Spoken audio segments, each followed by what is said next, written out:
Coronavirus, la Maison-Blanche critique les autorités sanitaires pour les retards de dépistage. Un responsable de la Maison-Blanche a vivement critiqué dimanche les Centres de prévention et de contrôle des maladies, CDC, à qui il a imputé les retards initiaux des États-Unis en matière de dépistage.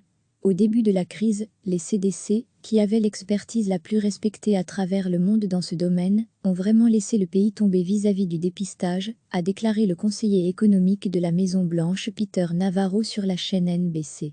Non seulement ont-ils gardé le dépistage au sein de l'administration, mais ils ont aussi produit un mauvais test. Et cela nous a fait prendre du retard, a ajouté M. Navarro. Le seul test utilisé au début de l'épidémie était celui développé par les CDC selon une technologie validée par l'Organisation mondiale de la santé, OMS, et utilisée dans le monde entier. Mais à cause d'un problème de réactifs, les premiers kits distribués ont parfois donné des résultats non concluants, ni positifs, ni négatifs. Les laboratoires publics des États américains et les acteurs privés n'avaient pas l'autorisation de mettre au point et de distribuer leurs propres tests. Ils n'ont pu agir qu'à partir du 29 février, après l'annonce du premier décès dû au coronavirus aux États-Unis, qui déplore aujourd'hui près de 90 000 morts. Depuis, le pays a largement augmenté ses capacités de dépistage et plus de 12 millions d'Américains ont été testés. Le président Donald Trump ne cesse de se féliciter du chemin parcouru.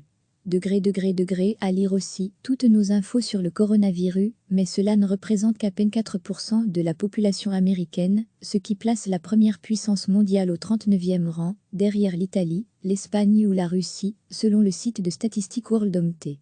Les détracteurs du président craignent que les capacités de dépistage ne soient pas suffisantes pour empêcher l'apparition d'une nouvelle vague de contamination, au moment où de nombreux États se sont engagés dans la voie du déconfinement.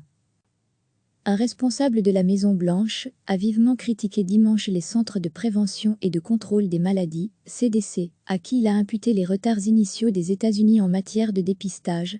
Au début de la crise, les CDC, qui avaient l'expertise la plus respectée à travers le monde dans ce domaine, ont vraiment laissé le pays tomber vis-à-vis du dépistage, a déclaré le conseiller économique de la Maison-Blanche Peter Navarro sur la chaîne NBC. Non seulement ont-ils gardé le dépistage au sein de l'administration, mais ils ont aussi produit un mauvais test. Et cela nous a fait prendre du retard, a ajouté M. Navarro. Le seul test utilisé au début de l'épidémie était celui développé par les CDC selon une technologie validée par l'Organisation mondiale de la santé, OMS, et utilisée dans le monde entier. Mais à cause d'un problème de réactifs, les premiers kits distribués ont parfois donné des résultats non concluants, ni positifs, ni négatifs. Les laboratoires publics des États américains et les acteurs privés n'avaient pas l'autorisation de mettre au point et de distribuer leurs propres tests. Ils n'ont pu agir qu'à partir du 29 février, après l'annonce du premier décès dû au coronavirus aux États-Unis, qui déplore aujourd'hui près de 90 000 morts. Depuis, le pays a largement augmenté ses capacités de dépistage et plus de 12 millions d'Américains ont été testés. Le président Donald Trump ne cesse de se féliciter du chemin parcouru. À lire aussi toutes nos infos sur le coronavirus, mais cela ne représente qu'à peine 4% de la population américaine, ce qui place la première puissance mondiale au 39e rang, derrière l'Italie, l'Espagne ou la Russie, selon le site de statistique Worldometer. Les détracteurs du président craignent que les capacités de dépistage ne soient pas suffisantes pour empêcher l'apparition d'une nouvelle vague de contamination, au moment où de nombreux États se sont engagés dans la voie du déconfinement. Cliquez sur s'abonner pour recevoir les dernières nouvelles.